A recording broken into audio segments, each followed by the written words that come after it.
अच्छा पायल, ये बताओ, क्या तुम ज्योतिष विद्या को मानती हो? हाँ मानती हूँ। मेरे एक गुरुजी हैं, उनसे पूछे बिना मैं कोई भी काम नहीं करती। अगर वो तुम्हें कह दे कि तुम सुनील के साथ बिजनेस मत करो, तुम्हें लॉस होगा तो फिर मैं नहीं करूंगी।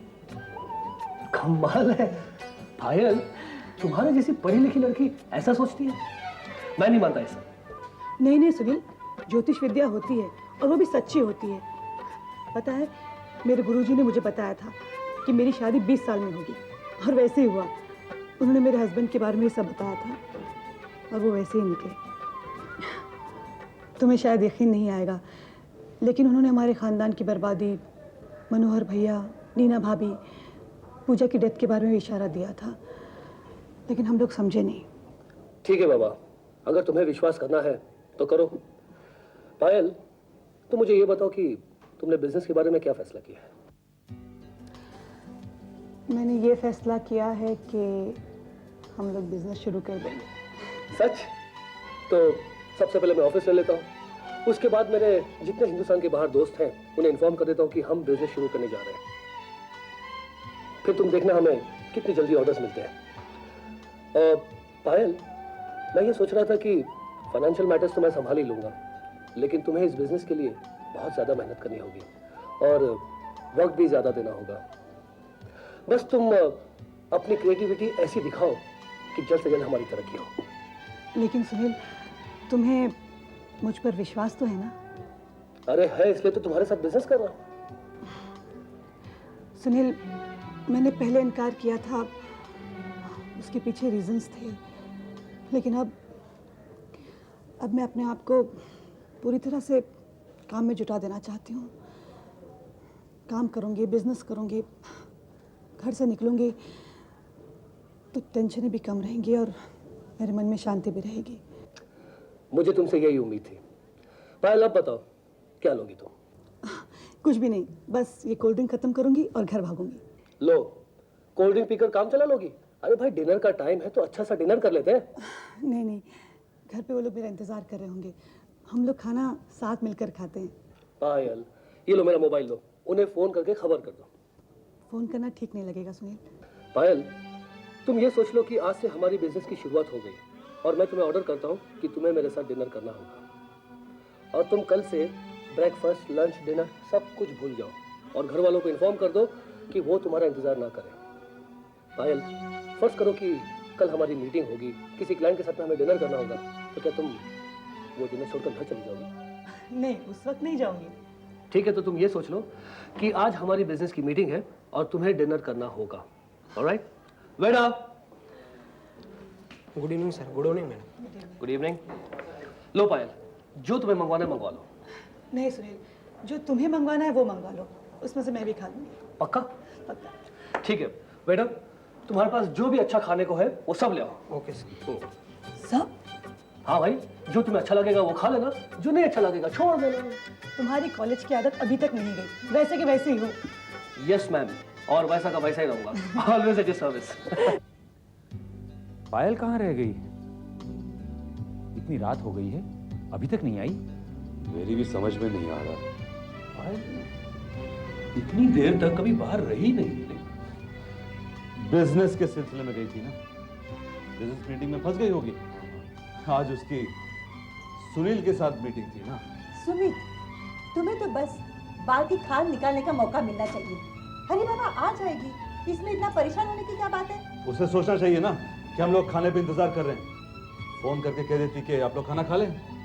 बेटा, अगर तुझे भूख लगी है तो खाना खा ले और सो जा। हम पायल के साथ खाना खा लेंगे।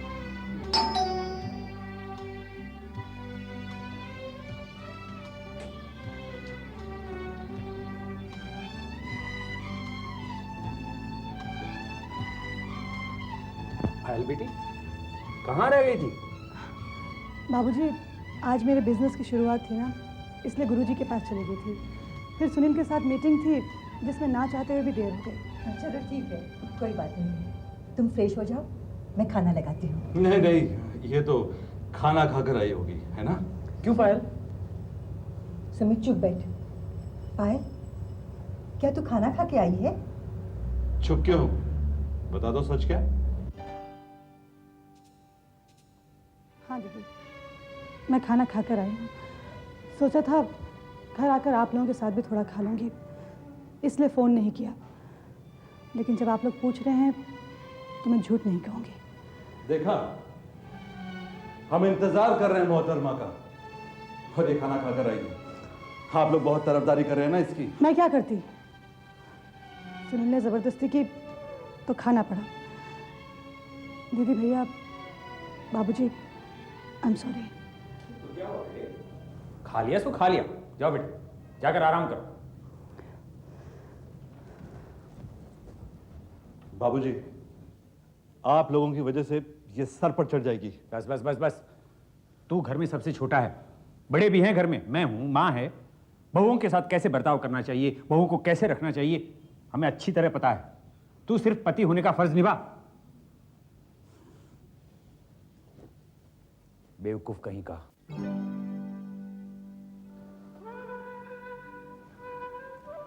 पायल, मैं तुमसे कुछ कहना चाहता हूं।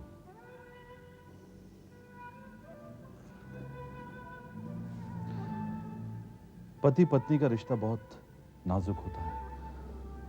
अगर दोनों में अंडरस्टैंडिंग हो तो दुनिया में इससे मजबूत रिश्ता कोई नहीं होता। लेकिन किसी गलतफहमी से अगर इस रिश्ते में दरार पड़ जाए तो इससे कमजोर रिश्ता कोई नहीं होता। पाल, मैंने बहुत सोचा, अगर हम इसी तरह जिद पर अड़े रहे ना तो जिंदगी की गाड़ी आगे नहीं बढ़ पाएगी। तुम कहना क्या चाह रहे हो? बस इतना ही कहना चाहता हूं कि हमें अपनी पुरानी बातें भूलकर दोबारा एक नई जिंदगी गुजारनी चाहिए। तुमने जो गलती की है वो नश्तर बनकर बार बार चुभते हैं मुझे, कैसे भूल जाऊं? मैं जानता हूं, मेरा यकीन करो पायल, पूर्णिमा के लिए मेरे दिल में कोई बात नहीं है। उसने सिर्फ हमारे बीच में दरार डालने के लिए ये सब नाटक किया है। देखो, पुरानी बातें याद दिलाकर मेरे जख्मों को ताज़ा मत करो। तुम दिल से ये ख्याल निकाल दो और गुस्सा यहीं खत्म कर दो।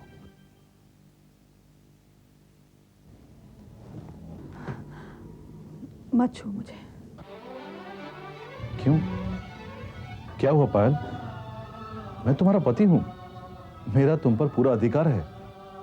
हाँ, अधिकार तो बनता है, लेकिन कुछ दिनों तक तुम मुझसे दूर रहो। क्यों? ऐसी क्या बात है?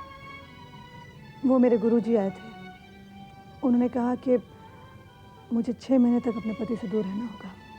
हो, तो अब तुम्हारे गुरुजी हमारे बीच में दीवार बनेंगे। मैं सच कह रही हूँ, उन्होंने ऐसे ही कहा है। लेकिन उन्होंने ऐसा क्यों कहा? उन्होंने कहा कि कोई भी अनर्थ हो सकता है, कोई एक्सीडेंट, आपकी जान को खतरा भी हो सकता है। बहाने क्यों कर रही हो? सीधा कहो ना कि तुम मुझसे रिश्ता नहीं रखना चाहती हो। पूर्णिमा की बात तुमने अपने दिल में बिठा ली है जो तुम निकाल नहीं सकती हो। देखो सुमित, तुम खामखा मुझसे बहस मत करो। इसमें बहस करने की क्या बात है? अब तो तुम बिजनेस करने लगी हो, तुम्हें एक बेकार पति की जरूरत भी क्या है? सुमित, बस बात यहीं खत्म कर दो। क्यों खत्म कर दूं? तुम रिश्ता तोड़ रही हो मेरे साथ और मुझे कह रही हो कि बात खत्म कर दो। पायल, जब पति पत्नी का बिस्तर अलग हो जाए ना, तब वो पति पत्नी नहीं रहते। सीधी तरह कहो कि तुम मुझसे रिश्ता नहीं रखना चाहती हो। ठीक है, अगर तुम यही समझते हो तो यही सही। वैसे भी मेरे दिल में अब तुम्हारे लिए वो बात नहीं रही। रहेगी भी कैसे? अब तो तुम्हारे दिल में सुनील बस गया है ना। सुमित, ज़बान संभाल कर बात करो। सही तो कह रहा हूं। अब तो तुम उसके साथ डिनर करती हो, तुम्हें तो पति का ख्याल ही नहीं है। हम सब तुम्हारा यहाँ इंतजार करते हैं और तुम खाना खाकर आती हो। आज तुम खाना खाकर आ रही हो, कल शराब पी कर आओगी, उसके बाद पता नहीं क्या क्या। ज़बान बंद रखो, वरना वरना क्या कर लोगी तुम? बाबूजी, ये लोग क्या बेवकूफ़ी कर रहे हैं? अड़ोसी पड़ोसी क्या कहेंगे? हाँ। जिस घर में इतनी शांति रहती थी, उस घर में ऐसे झगड़े फसाद। हमें झगड़े को रोकना चाहिए। नहीं बेटे नहीं, हमारा बीच में बोलना ठीक नहीं है। ये पति पत्नी का मामला है, आपस में लड़ेंगे झगड़ेंगे, फिर वापस सुलह हो जाएगी। अगर हम बीच में बोलेंगे ना तो हो सकता है कि गड़बड़ हो जाए। मैं समझ गया हूं कि तुम्हारा मुझसे दिल भर गया है, इसीलिए तुम्हारे पर निकल आए हैं। तुम्हें तो ऐसा पति चाहिए जो सिर्फ कमा कमा के तुम्हें देता रहे, तुम्हारी गुलामी करता रहे, और मैं तो बेकार बैठा हूं। और वैसे भी हमारे घर की हालत खराब है, इसलिए तुमने कमाने के लिए घर से बाहर कदम निकाल लिया है। और जिस बहू के कदम दहलीज के बाहर कमाने के लिए निकल पड़े तो वो बहू बहू नहीं रहती है, आवारा कहलाती। सुमित, बहुत हो चुका, आगे कुछ मत बोलना। खामोश, आवाज नीची करके बात करो। मैं तुम्हारा पति हूं। तुम 6 महीने की बात कर रही हो। मैं तुम्हारे साथ 1 मिनट भी रिश्ता नहीं रखूंगा, समझ लो तुम। आज से मेरा और तुम्हारा रिश्ता खत्म।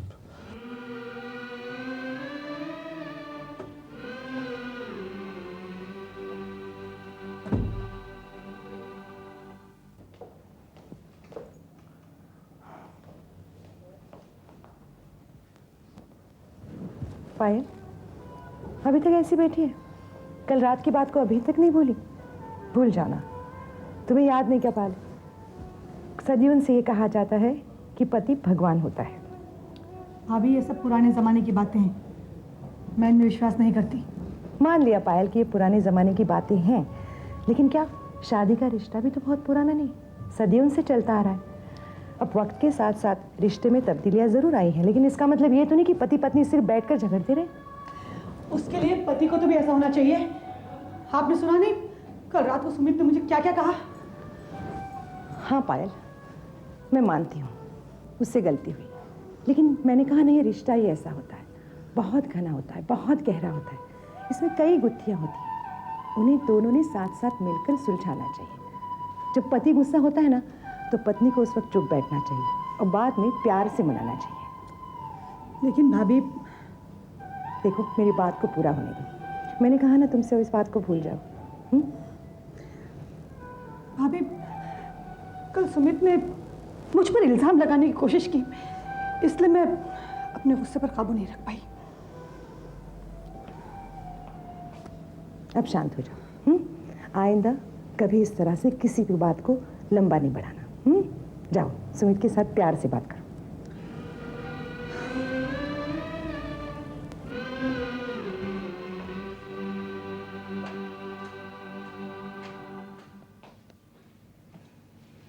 मम्मी, ओह सॉरी, मैंने गलती से मम्मी कह दिया। क्यों? मैं तुम्हारी मम्मी नहीं हूँ क्या? हाँ, पर मैंने आपको आंटी कहने का वादा किया था। पता नहीं आज जज्बात में आकर मैंने मम्मी कह दिया। माँ नहीं कहा ना कभी किसी को। पगली, माँ तो हूँ मैं तेरी। हाँ माँ है, पर माँ कहने की इजाज़त नहीं है। मेरा दिल उभर आया और मैंने मम्मी कह दिया। I am really sorry. तू ज़बरदस्ती अपनी माँ को क्या बर्बाद करना चाहती है? क्या उसे ज़िंदगी से उठाना चाहती है? इसलिए तो मैंने तुझे माँ कहते हुए मना किया था, लेकिन अकेले में तू जितना चाहे उतना जी भर के माँ पुकार सकती है मुझे। शुक्रिया मम्मी, लेकिन एक बात का ध्यान रखना, लोगों के सामने आपको आंटी ही बुलाऊंगी, इस बात का ध्यान है मुझे। अच्छा, तो क्या कह रही थी? शाम को मेरी सहेली की शादी है, मैं वहाँ जाना चाहती हूँ। कहाँ है शादी? पूना में। मैं परसों लौट आऊँगी। अकेली जाएगी? हाँ, पर कोई प्रॉब्लम नहीं है, वो मेरी बहुत अच्छी सहेली है, और फिर दूसरी फ्रेंड्स भी तो साथ में होंगी। ठीक है फिर, लेकिन ख्याल रखना। मम्मी, मैं क्या पहन के जाऊँ? मैं कैसे बताऊँ? वैसे तुम वहाँ थी तो कैसे कपड़े पहनती थी? जब मैं सिन्हा अंकल के यहाँ थी तो मॉडर्न कपड़े पहनती थी, पर यहाँ आने के बाद इस घर की परंपरा, इस घर की इज्जत, ये सब के बारे में सोचना पड़ता है। इसलिए आपसे पूछ रही हूँ, क्या पहन के जाऊँ? जो मैं कहूँगी वो पहनोगी तुम? तो मैं चाहती हूँ तू ऐसे कपड़े पहन कि दुल्हन से भी ज़्यादा खूबसूरत लगे। क्या मैं ऐसी लग सकती हूँ? हाँ, क्यों नहीं।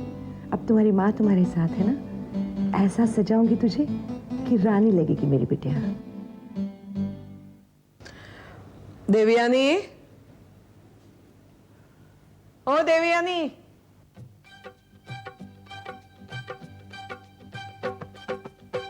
देवयानी, ओ देवयानी, बहू कहाँ गई सबकी सब? बहू।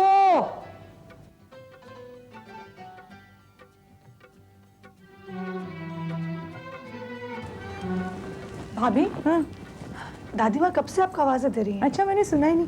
पायल जरा देखो ना क्या चाह रही है। मैंने जरा आरती को तैयार कर रही हूँ, ये अपनी फ्रेंड की शादी में जा रही है। कैसी लग रही है? बहुत खूबसूरत लग रही है। ऐसा लग रहा है इसकी फ्रेंड की नहीं बल्कि इसकी शादी हो रही है। बिल्कुल दुल्हन की तरह लग रही है। इसीलिए तो सजा रही हूँ ताकि मेरी बेटी दुल्हन से भी ज्यादा खूबसूरत लगे। मेरी बेटी मतलब मेरी सहेली की बेटी तो मेरी ही बेटी हुई ना। हाँ, भाभी आप आरती को तैयार कीजिए, मैं जाकर देखती हूँ कि दादी माँ को क्या चाहिए। ठीक है? देखो, हाँ, अब आईने में देखना, तुम्हारी इतनी खूबसूरत कोई नहीं होगी शादी में। लोग तो तुम्हें ही दुल्हन समझेंगे। कहीं ऐसा ना हो कि वो मुझे दुल्हन समझकर मुझे विदा कर ले जाए। नहीं नहीं, वापस आना क्या? कमाल है, कितनी देर से आवाज लगा रही हूँ, न देवयानी आ रही है न सुभद्रा। दादी माँ, सुभद्रा भाभी तो बाहर गई हुई हैं और देवयानी भाभी आरती को तैयार कर रही हैं। तैयार कर रही है? कहाँ जाने के लिए? आरती अपनी दोस्त की शादी में जा रही है। उसे तैयार करने में इतनी मगन है कि मेरी आवाज तक नहीं सुनी। छोड़िए ना दादी माँ, मैं आ गई हूँ, बताइए क्या काम है? जरा सर में दर्द था, चाय चाहिए थी। तो आप बैठिए ना दादी माँ, मैं भी चाय बना कर लाती हूँ। पायल जी?